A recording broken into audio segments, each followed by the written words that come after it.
વડોદરાના અલકાપુરી ગનાડામાં કેટરિંગનું કામ કરતા યુવકને કેટલાક શખ્સોએ ચાકુના ઘા ઝીકી ફરાર થઈ જતા ચકચાર મચી ગઈ છે. આ બનાવમાં યુવકને ગંભીર ઈજા પહોંચતા સયાજી હોસ્પિટલ ખસેડવામાં આવ્યો છે.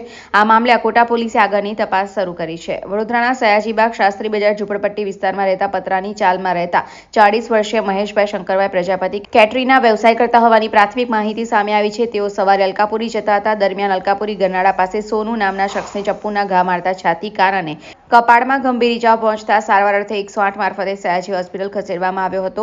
આ બનાવમાં યુવક અર્ધ બેભાન અવસ્થામાં હોવાનું તબીબો પાસેથી જાણવા મળ્યું છે. આ અંગે અકોટા પોલીસે તપાસ શરૂ કરી છે.